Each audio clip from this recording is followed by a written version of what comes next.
Bienvenue, Rimel Khaldi. Merci de me recevoir. Merci d'avoir accepté l'invitation. Bien sûr, pour parler de culture. On va parler de culture, effectivement. Je rappelle avant tout que vous êtes entrepreneur. On dit pas entrepreneuse, on dit entrepreneur. Hein. Moi, je suis pour entrepreneur, écrivain, j'ai pas de problème. Voilà, entrepreneur dans le secteur culturel. Donc aujourd'hui, Khaldi, on va débattre d'un thème qui m'est central, qui est central ou qui est censé être central en tout cas. C'est celui de la culture. Donc on va essayer de voir un petit peu autour du débat, de savoir si la culture a évolué ces 20 dernières années, si oui, comment, sinon pourquoi. En tout cas, ça sera tout l'intérêt du débat. Sommes-nous passés d'une approche un peu, on dit folklorisante, folklorique, qui fait partie du patrimoine d'ailleurs, hein, du pays à une vision beaucoup plus en phase avec son temps, ce 21e siècle, ce nouveau monde. Est-ce que l'art et la musique underground, branchés, connectés, c'est un petit peu ça, hein, le rap, un petit peu tout, ont-ils réussi aussi à cohabiter et du coup à faire cohabiter des valeurs qui peuvent s'avérer différentes de prime abord, mais qui se veulent complémentaires? Dans un monde idéal ou dans un... En tout cas, on verra bien. On verra bien. On verra bien. Sur ce nouveau monde 21e siècle, on a démarré, nous, avec le début des années 2000, avec l'avènement d'Internet, nouvelle génération connectée, voire aujourd'hui ultra connectée. Est-ce que tout ça a eu un impact aussi sur la trajectoire de la culture dans notre pays ? Tout à fait. Donc déjà, merci pour la présentation de la culture comme le sujet central, parce que pour moi, c'est non seulement le sujet central, mais le seul combat qui vaille aujourd'hui en tant que société, parce que réellement, ça devrait être sur la bouche de tous nos politiques. Vous dites combat ? Oui, le seul combat qui vaille, c'est aujourd'hui la culture pour tous, la culture pour chacun. Oui. On parle plus de la culture pour chacun aujourd'hui. Comme vous dites pas, c'est pas la culture populaire, c'est simplement le droit à la culture ou la culture en tout cas. L'accès en fait à une ouverture d'esprit, à une ouverture, l'imagination, etc. L'innovation aussi. Ça vient forcément avec, mais c'est une stimulation de départ que tout le monde devrait avoir dès le plus jeune âge. Aujourd'hui, on parle de préscolaire, etc. L'éveil à la culture doit être en effet très tôt. Et malheureusement, on est encore loin de ça, parce que même dans le cursus, par la suite, on va parler d'éducation oui. tout à l'heure. Puis on va parler aussi du foisonnement des festivals. J'ai l'impression qu'il y a de la culture partout, moi. Oui, on a un pays qui est quand même il y a eu un développement, bien loti quantitativement. C'est une vraie croissance, c'est la croissance de la culture. Hein. Je vous assure que j'ai fait un débat économique hier. Le développement et la croissance en tout cas de la culture au travers des festivals et des musées, de beaucoup de choses qui se sont développées ces dernières années est beaucoup plus conséquente que la croissance économique. Bien sûr, mais après il faut voir l'impact sur l'écosystème. Est-ce que réellement ça construit une économie de la culture, même si c'est un business, une industrie. C'est pas un gros mot de parler d'argent dans le secteur culturel. Malheureusement, on a l'impression que c'est sacré. Et du coup, même la gratuité a fait beaucoup de tort à la culture au Maroc, parce que malheureusement aujourd'hui on ne valorise pas le produit culturel, on ne valorise pas l'artiste, parce qu'on a l'impression que c'est de l'ordre du divertissement, du folklore, etc. On va effectivement revenir sur cet aspect-là. Il ne faudrait pas le valoriser. Mais juste parce qu'en fait on est aussi en plein débat. Il y a eu le système éducatif. Aujourd'hui on parle de... Voilà, au début des années 2000, c'était aussi d'actualité pour le réformer. Et donc il y avait la culture aussi, avec un développement et un modèle culturel aussi qui se devait d'être revu et corrigé, redynamisé. Et j'ai l'impression que la culture et l'école et l'éducation, c'est un peu le... le problème, c'est qu'on cumule beaucoup de retard, parce que normalement, la médiation culturelle dans le milieu scolaire, avant l'ère Internet, j'allais dire, aurait dû déjà poser les bases d'une structuration en fait de la médiation culturelle, de l'éveil à la culture, etc. Aujourd'hui, post-Internet, on a des jeunes qui sont forcément attirés par d'autres choses, comme partout dans le monde. Aujourd'hui, c'est une problématique qui est contemporaine, et pour le coup, on l'affronte de plein fouet, de la même manière, j'allais dire, en Europe, dans des pays plus développés qu'au Maroc. Sauf que nous, on est encore moins outillés parce qu'on n'a pas l'ère pré-Internet pendant laquelle on aurait dû construire un certain nombre de fondamentaux, si on avait eu un ciment culturel via l'école, vous dites, ça aurait amorti le choc un petit peu. L'infrastructure de la culture, les conservatoires, etc., avoir un vrai écosystème de la culture. Aujourd'hui, post-Internet, il est très difficile de convertir les jeunes à la chose culturelle s'ils ne sont pas éveillés dès le départ, si on n'a pas réfléchi à de nouvelles manières de les attirer à la culture et vers la culture. C'est très, très compliqué. Et encore une fois, c'est une problématique et contemporaine. Pour autant, il la consomme parce que j'ai vu une fois de plus en préparant l'émission, Rim, qu'il y a beaucoup de rendez-vous culturels. Il y a plein de choses. Je veux dire, depuis 20 ans, depuis 19 ans, voire un peu moins. Enfin, après, je me dis, moi, il y a beaucoup de choses qui ont été mises en place, qui existent. Il y a si on parle d'un point de vue festival, les grands festivals, il y a plein de choses qui ont. On est un pays bien loti, il y a des festivals partout. Le Maroc a signé une convention avec l'UNESCO pour favoriser le pluralisme des expressions culturelles et artistiques. Il y a eu le Maroc qui est à l'honneur à l'Institut du monde arabe, il y a des théâtres en construction, il y a de l'art plastique qu'on voit se développer un petit peu ici et là. Donc je ne sais pas. Donc, est-ce que tout ça, effectivement, c'est un développement aussi du modèle culturel de ces dernières années, mais vous considérez que, ok, c'est bien, mais en même temps, c'est pas suffisant. Est-ce que c'est ça votre position ? Après, il faut pas tirer sur une ambulance. Moi, je fais pas partie des gens qui critiquent pour critiquer.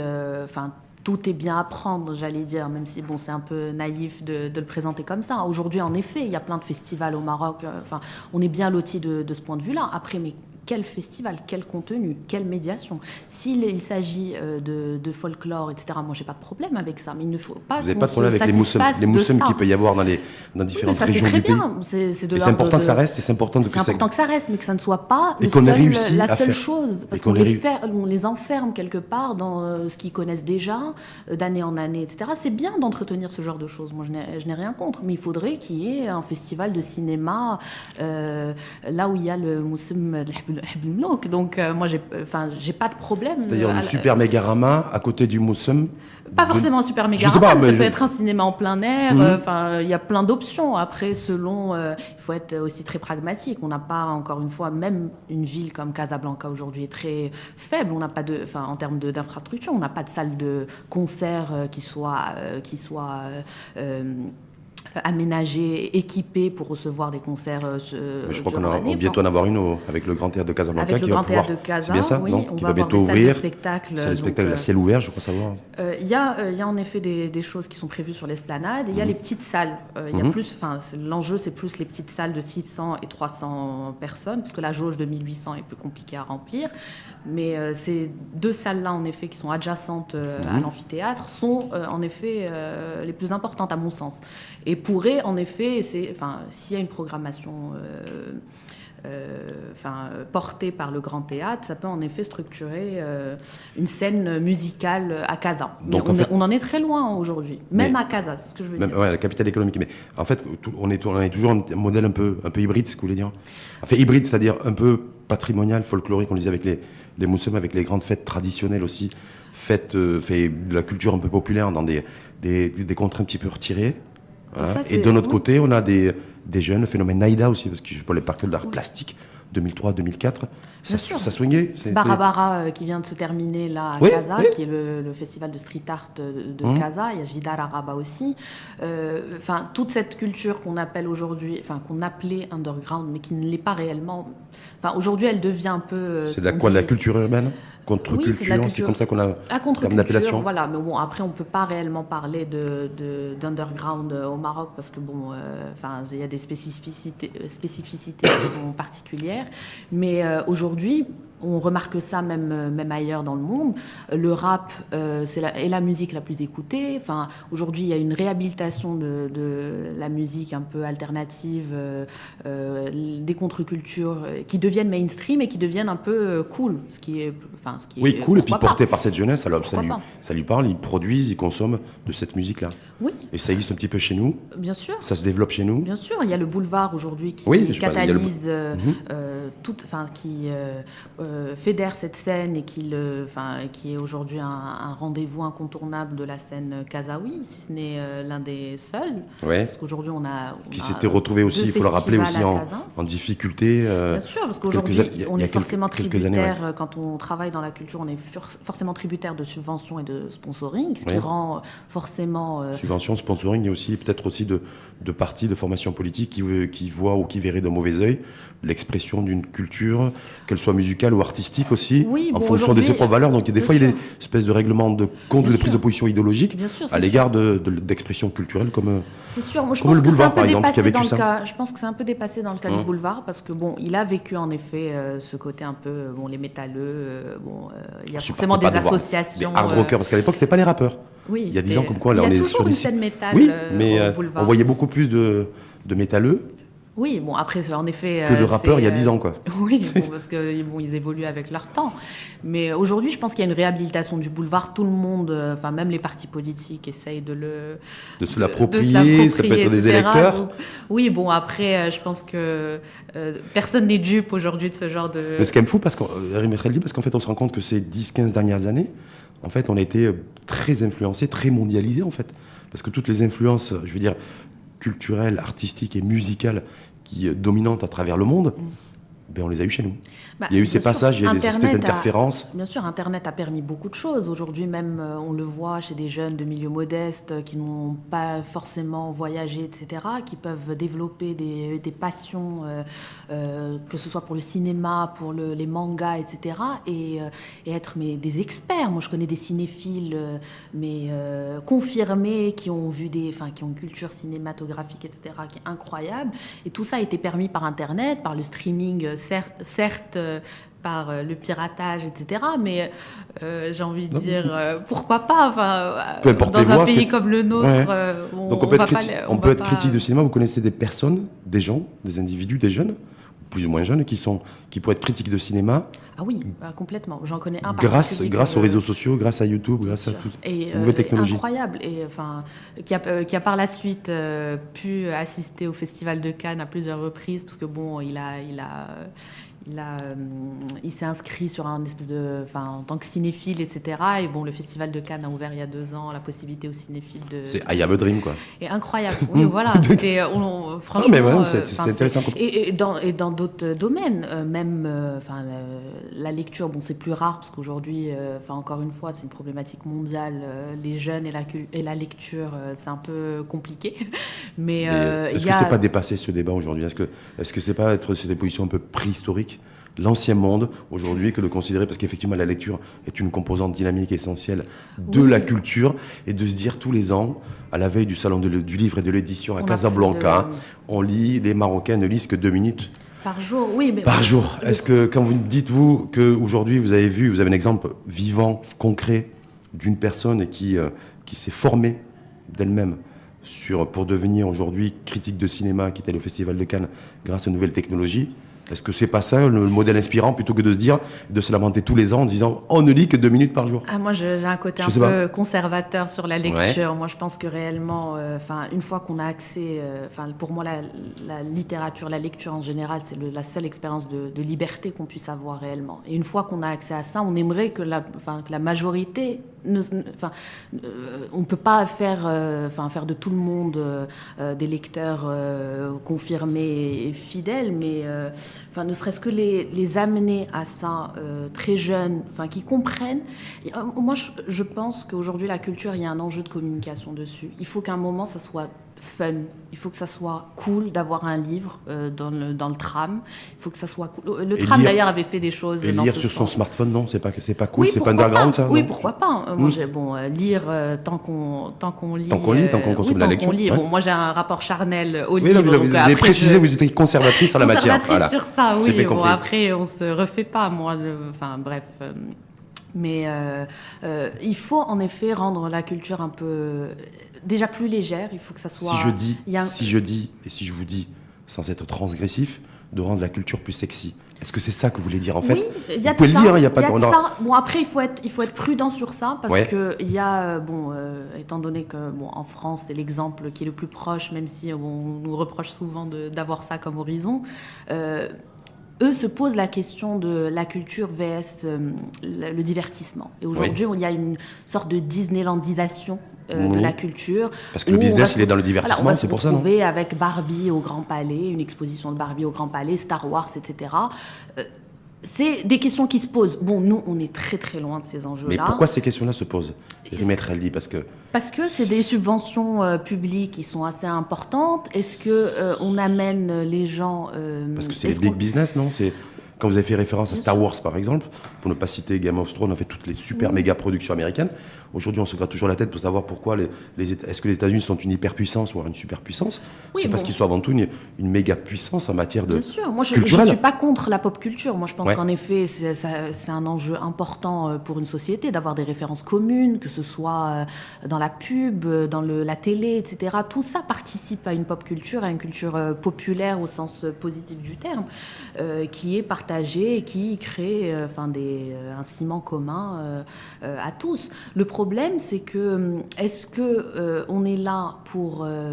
la culture devrait être dans le cadre de la vulgarisation de la culture, de l'accès à tous à la culture, est-ce qu'il faudrait la désanoblir quelque part en ne proposant que des choses. Pourquoi la désanoblir? Simplement la faire vivre avec son temps? Vous parlez de vivre avec son temps aussi au XXIe siècle. Il faudrait les deux. Idéalement, il faudrait les deux. Moi, je ne suis pas contre qu'on ait une exposition sur une bande dessinée qui aurait marqué la jeunesse marocaine, etc., et qui les fasse revivre un peu l'univers de la bande dessinée. Mais il ne faudrait pas qu'on ait l'impression d'avoir évacué le problème de l'accès à la culture à travers ce genre de choses.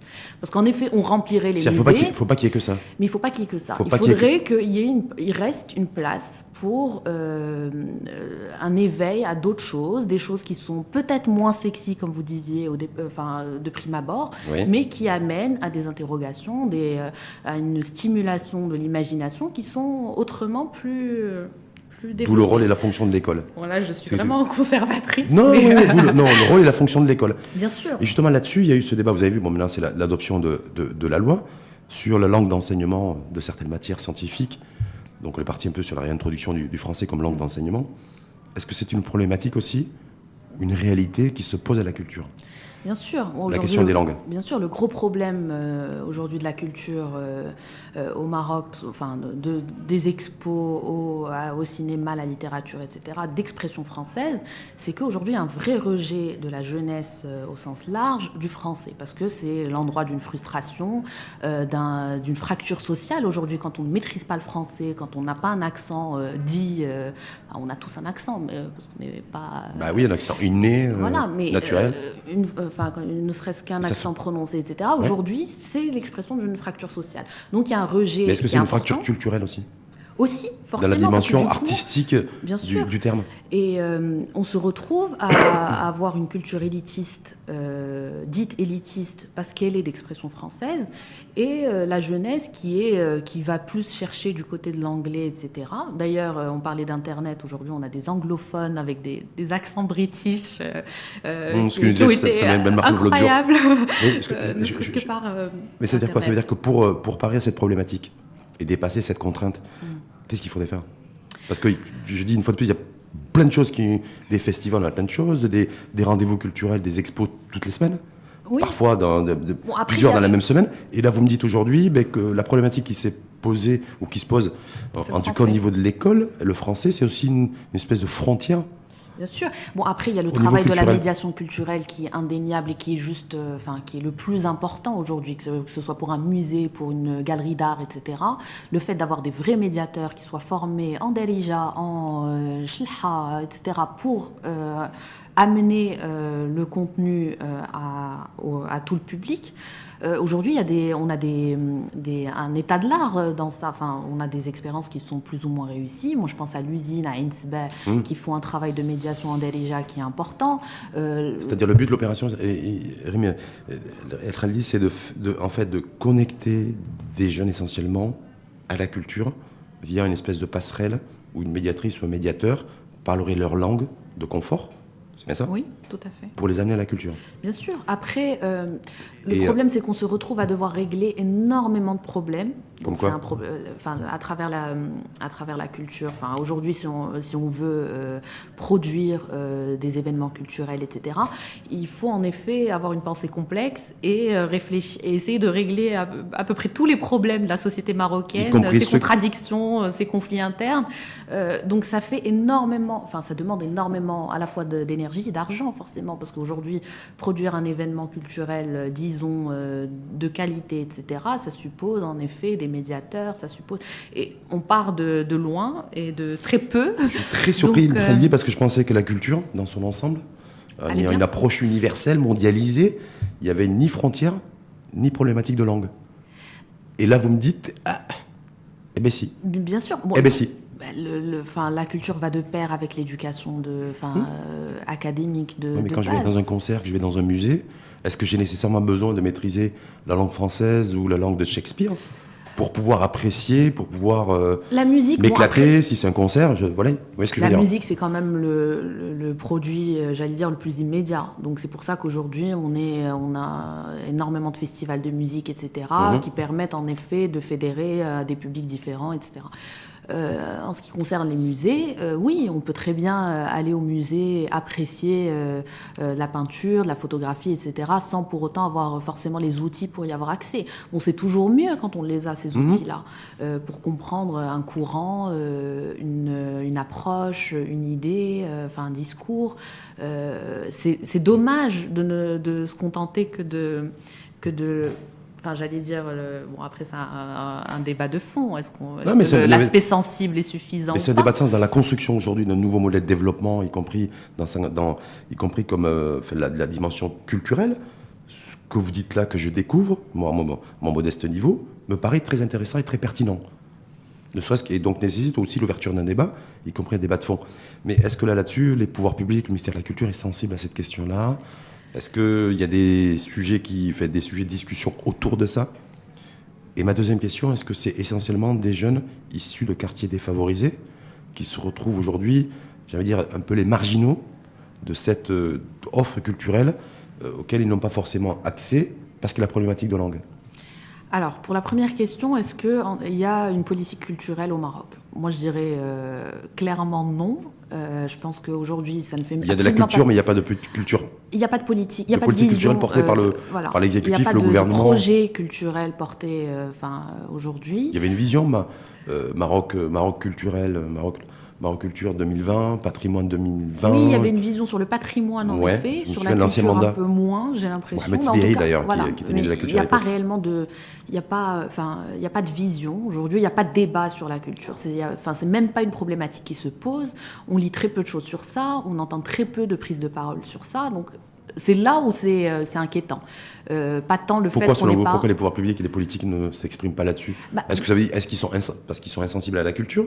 Ou parce qu'en fait, ils se disent, bon, il va falloir trancher entre le Mossem et l'underground. Donc moi, j'ai pas trop envie de faire le grand écart.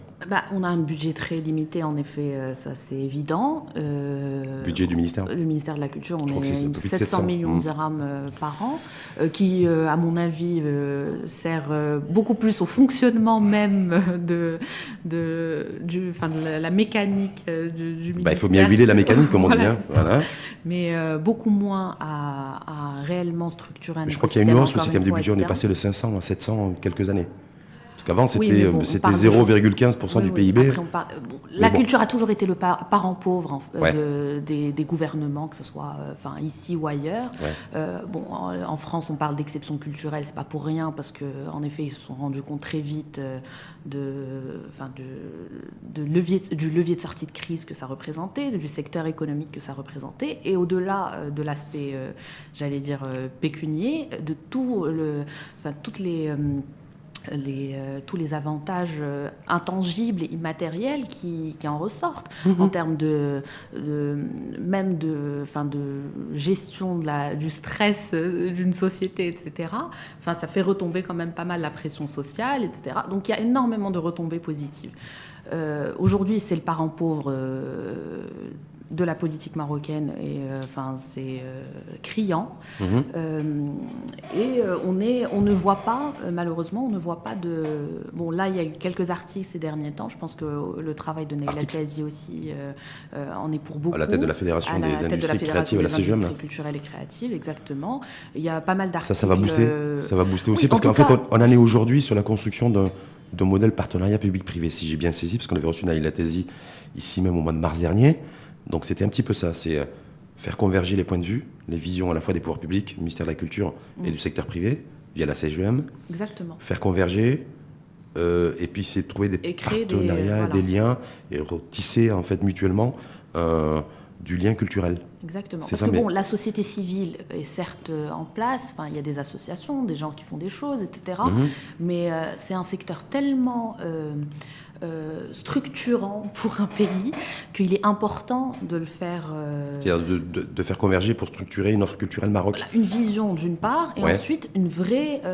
Vision, ça va pas être compliqué de faire converger une vision? Parce qu'il y en a qui vont être beaucoup plus sensibles. Je reviens toujours à la culture populaire Moussem, et l'autre qui va être beaucoup plus sensible au rap. Moi, je ne suis pas pour l'exclusion d'une culture aux dépens d'une autre. Moi, j'ai pas de problème, encore une fois, à ce qu'il y ait à la fois des Moussem, etc., et qui font plaisir à plein de gens. Tu as oublié le Festival de la Rose. Hein. Et le Festival de la Rose, et le Festival de... il y a la Miss Blmlouk, etc. Il y a énormément de choses, et ça participe de la culture d'un village, etc. Et il n'est pas question de le remplacer par autre chose. Mais en effet, qu'il y ait une décentralisation de la culture aujourd'hui, du pôle Casaraba, même si, encore une fois... Il y a un phénomène de concentration aujourd'hui, concentration de la culture. Parce qu'on m'a dit les notaires, ils sont concentrés sur l'axe Casablanca-Rabat, essentiellement toutes les professions libérales. Forcément. Est-ce qu'aussi la culture est concentrée sur l'axe dynamique Casablanca-Rabat? Forcément, aujourd'hui, une ville comme Agadir n'a pas de cinéma, ce qui est un scandale. Ils ont un festival, eux. Un festival de cinéma, Fidadoc, de documentaire plutôt. Oui. D'ailleurs, en termes de démocratisation de la culture, il y a le documentaire il y a la case documentaire de 2M le dimanche soir qui a fait énormément de bien, je pense, au secteur du documentaire au Maroc, parce qu'il y en a énormément de jeunes réalisateurs qui ont eu accès à leur première réalisation, etc. Et qui est un vecteur de construction et de culturation. Culturation, parce que quand vous parlez de décentralisation, il faut nécessairement aujourd'hui, pour vous, le principal défi, challenge pour les prochaines années, c'est d'arriver à décentraliser la culture et la sortir un petit peu de l'axe Casablanca-Rabat. Alors figurez-vous qu'en préparant l'émission, en préparant la venue de Rim El Khaldi, je suis tombé sur le fait que la décentralisation de la culture chez nous, ça date depuis 1985. Et que la création de la DRAC, la Direction Régionale de l'Action Culturelle chez nous, ça date de 1992.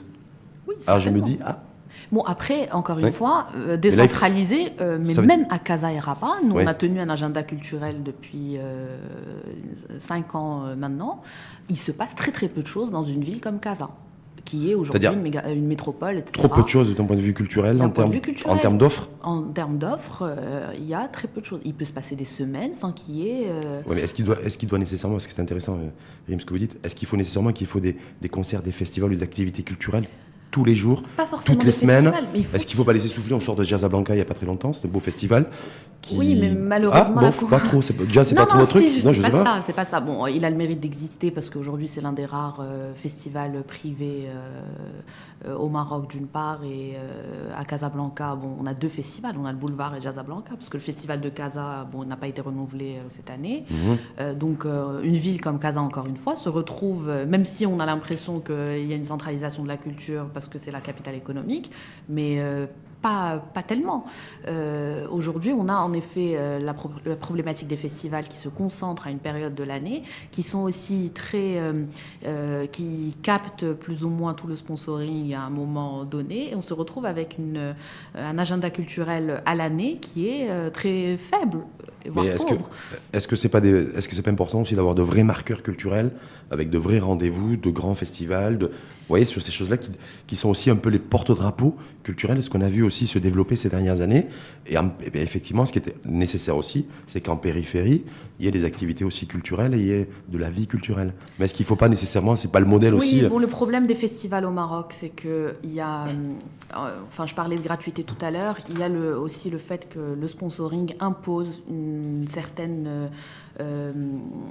mécanique dans le festival même, qui est liée aux sponsors, donc aux VIP, donc à très peu de gens qui se retrouvent à payer leur place finalement, qu'ils soient modestes ou pas. Et ça vous embête, vous? Ça ne m'embête pas, mais en tout cas, ça n'aide pas à la construction d'un vrai écosystème, encore une fois. Mais en même temps, il faut des sous.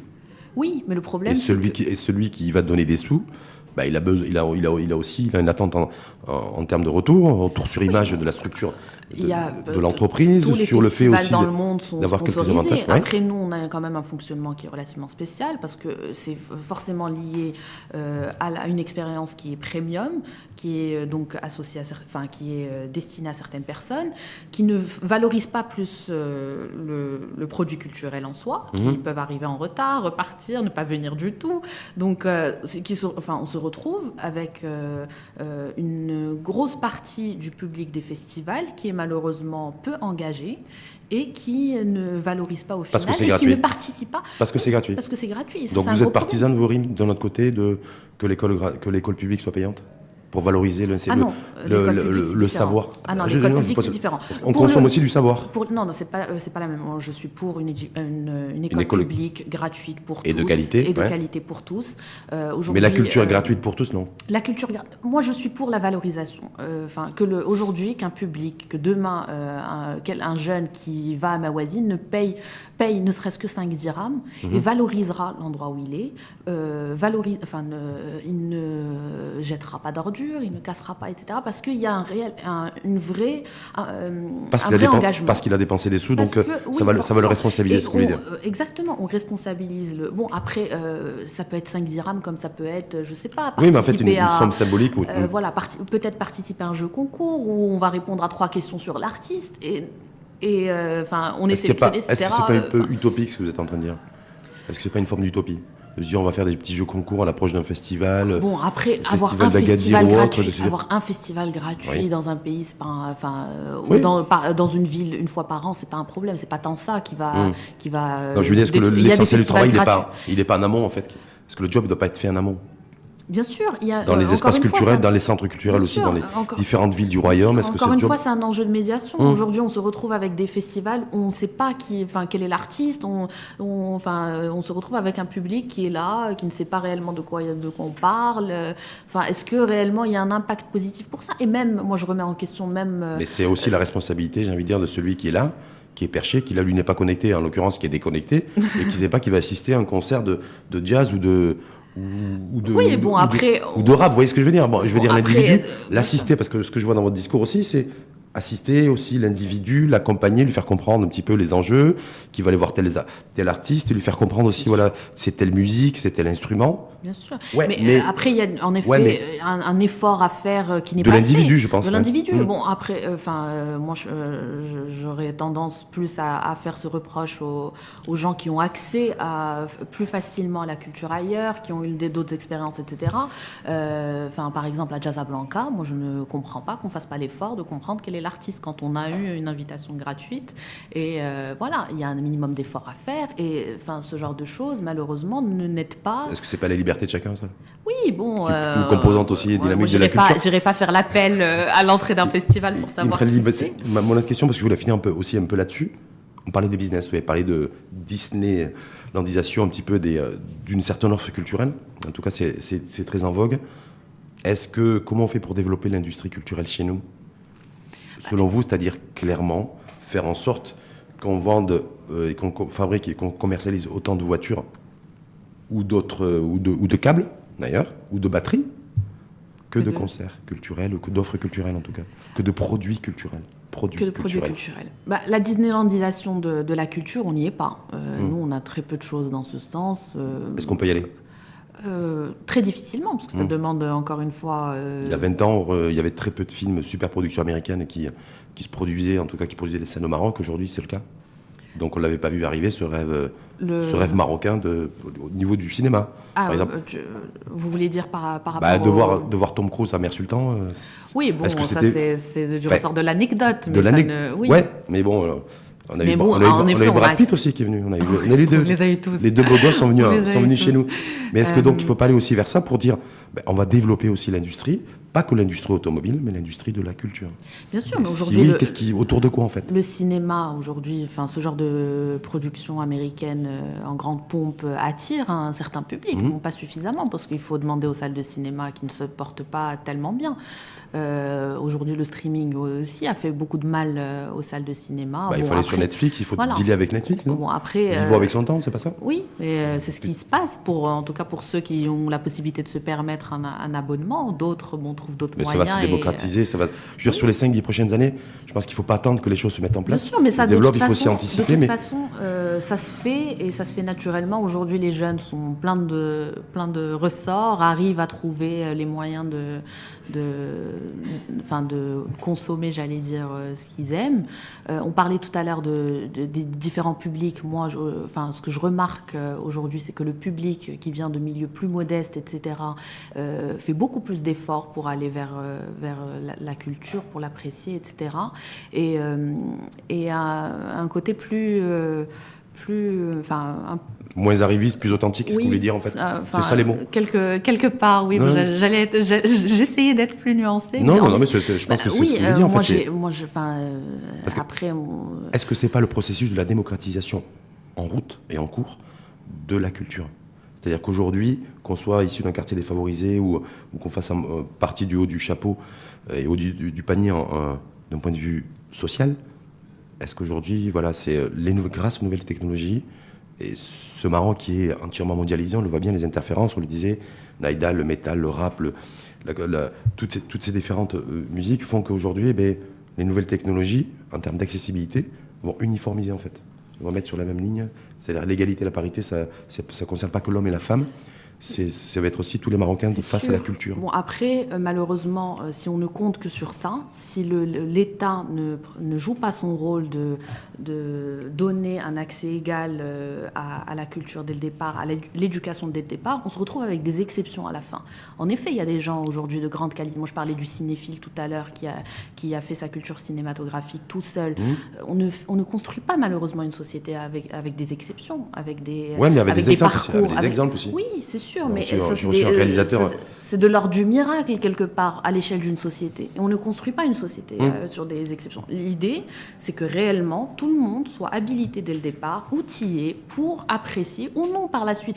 Tout le monde en France n'est pas un lecteur incroyable de Proust ou.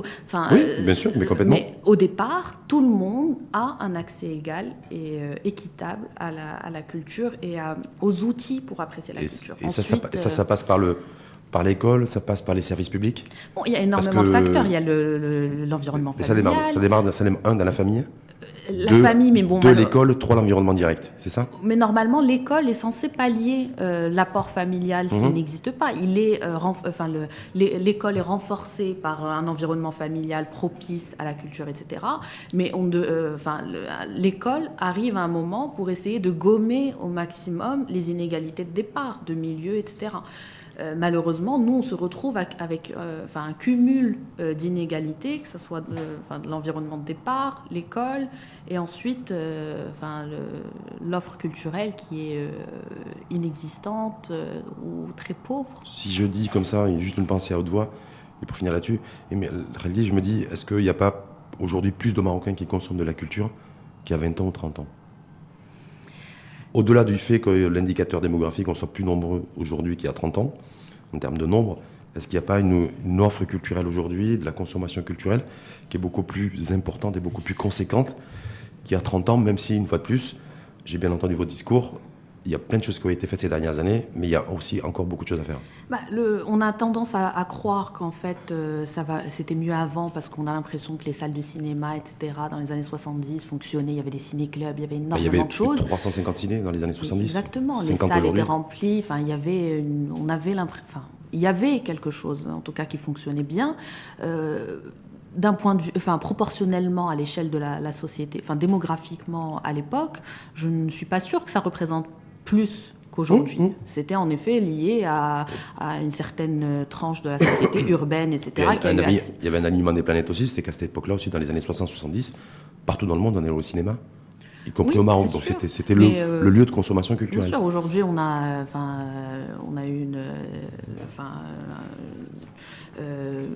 beaucoup de gens qui viennent des milieux ruraux, etc., qui sont venus en ville. Donc il y a eu, les villes se sont agrandies, on voit beaucoup. Le Maroc s'urbanise, donc il y a beaucoup de choses. Exactement.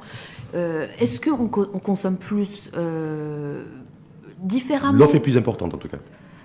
L'offre, oui, certainement. Aujourd'hui, il y a beaucoup plus de festivals, il y a des musées, etc. Il y a beaucoup de musées aussi au Maroc. On oublie de le dire. Il y a des musées dans des villes, à Casa un peu moins, mais dans des villes comme Marrakech, etc. Il y a énormément de musées. Des musées le musée de l'eau d'ailleurs. Sur le patrimoine, l'eau, le musée des Confluences qui est récent, d'Arsi Saïd, etc. Il y a énormément en effet de choses. Après, il faut nuancer l'accès à cette culture. Parce que je ne sais pas si vous avez vu les derniers chiffres qui ont été un peu partagés ces derniers temps sur les articles. Il y a plus de touristes en fait finalement qui vont dans nos musées que des Marocains. Vous savez, il y a beaucoup de touristes étrangers vont visiter le musée du Louvre à Paris. Oui, c'est sûr. Un des musées les plus visités là, au Sur monde. 2 millions de personnes par an. 10 millions de personnes par an vont visiter le musée du Louvre et beaucoup de touristes étrangers, donc c'est pas mal aussi. Mais proportionnellement. Ouais. Nous, on est sur 2 millions d'entrées par an, annuelles. Et il y a quelque chose comme, je ne sais plus le chiffre exact, mais 60. C'est-à-dire que vous dites c'est bien, mais il faudrait qu'il y ait plus de Marocains. Oui, après le musée, par exemple, le musée Mohamed VI de Rabat fait des choses dans ce sens. Je pense que c'est gratuit le vendredi pour les Marocains, etc. Encore une fois, ils font avec les moyens qu'ils ont et il ne faut pas tirer sur une ambulance. Mais il y a énormément. En tout cas, il y a encore beaucoup de choses à faire. Oui. Il faut déjà qu'on s'en rende compte. Encore une fois, je le répète, c'est le seul combat qui vaille aujourd'hui. Sur les 15 dernières années, il y a beaucoup de choses qui ont été mises en place, un peu pour tout le monde, une espèce d'offre culturelle à la demande et qui répond plus ou moins au portefeuille de chacun. Mais il faut aller plus loin. Il faut affiner le modèle. Il faut le faire performer aussi parce qu'il faut gagner des sous à un moment. Bien sûr, il ne faut pas avoir honte de parler d'argent dans le secteur culturel. Encore une fois, moi je pense que la gratuité à tout va ne fait pas du bien à la culture, comme aux artistes, comme aux produits culturels. Il faut diversifier les choses, il faut en tout cas se poser la question de la culture aujourd'hui, parce qu'encore une fois, c'est le seul combat qui vaille. On est dans un moment du monde où les choses sont compliquées, où il y a énormément de tensions, etc. Et la culture participe de cette dépression de la psychologique, exactement. Donc il faut être en capacité, je pense que peut-être Naïla Tézi, ça va être son cheval, je crois d'ailleurs que c'est son cheval de bataille, pour attirer aussi les capitaux privés, l'investissement privé dans la culture. Il faut une politique de fiscalité qui soit adaptée. Je crois qu'il veut militer pour une loi favorisant le mécénat. Exactement. Donc, chose qui n'est pas aujourd'hui le cas. Après, on a l'expérience, encore une fois, de la France sur le sujet. Il faut réfléchir à tout.